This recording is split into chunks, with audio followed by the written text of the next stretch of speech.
is my driveway. You see that? Right here. Mine. You don't stomp up here without a word. Sir, I said step back. You're interfering. Move away. Interfering with what? You don't even know why you're here. You came with attitude. That's keep it. talking like that, you're gonna find yourself in cuffs. Nah, you the one climbing all over my property, raising your voice. I'm standing right here. Now, He looks nothing like the bulldog who prowled up Julian Thorne's driveway 3 months ago.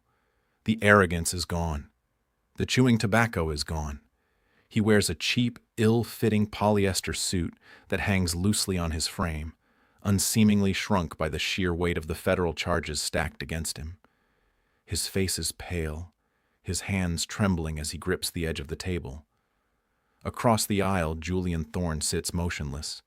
He is not wearing a hoodie today. He is wearing a bespoke navy suit, the fabric straining slightly against his shoulders. He doesn't look at Vickers. He looks at the seal of the United States behind the bench. He knows the law better than anyone in the room. He knows that today the law is finally working.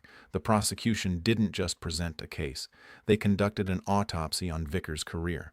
The 4K security footage from the garage was played on a loop for the jury. Every racial slur, every unprovoked shove, every crackle of the stun baton was amplified in high definition. The jury didn't need to deliberate for days. They needed 45 minutes. "Will the defendant please rise?" the presiding judge commands.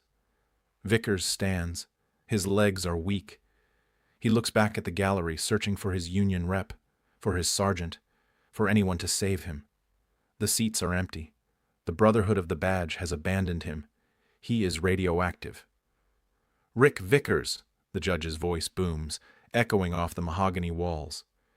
"You swore an oath to protect and serve. Instead, you used your badge as a weapon of intimidation. You profiled, assaulted, and attempted to maim a federal magistrate on his own property. You argued qualified immunity. That defense is denied. Immunity does not cover malice." Vickers flinches as if he's been struck. "On the charge of deprivation of rights under color of law, I find you guilty. On the charge of assaulting a federal officer, I find you guilty." The sentence comes down like a hammer. 5 years in a federal penitentiary, no parole, no early release for good behavior.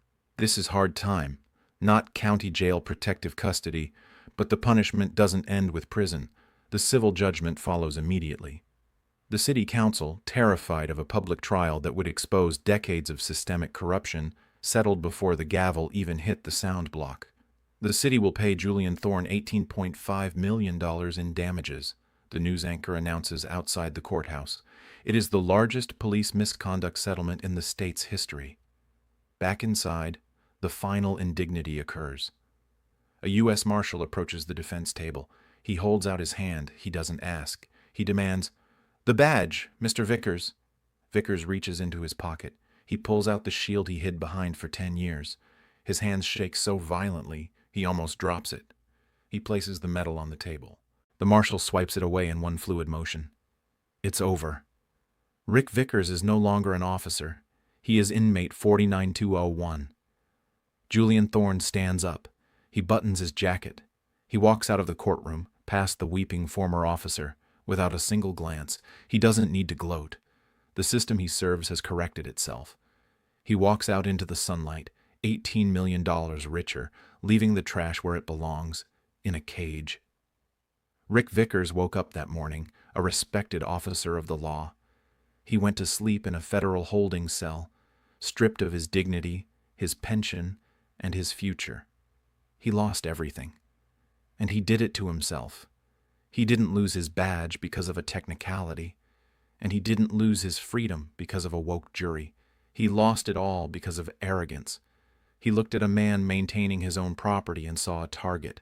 He looked at a black man in a hoodie and saw a criminal. He let his bias write a check that his career couldn't cash. This is the most expensive lesson in the history of the department, $18.5 million. That is the price tag of racism. That is the cost of assuming you are the law rather than a servant of it. Vickers thought the badge on his chest was a shield. He thought it made him bulletproof. He thought it gave him the right to bully, to intimidate, to trample on the Constitution. He was wrong. The badge is not a shield. It is a heavy burden. It is a spotlight. And when you use it to hurt the people you swore to protect, that spotlight burns. Just, it burns through your qualified immunity. It burns through your union protection. It burns until there is nothing left but ash. Judge Julian Thorne didn't destroy Vickers with his fists, though he could have. He didn't use his special forces training to end the threat physically. He used something far more powerful.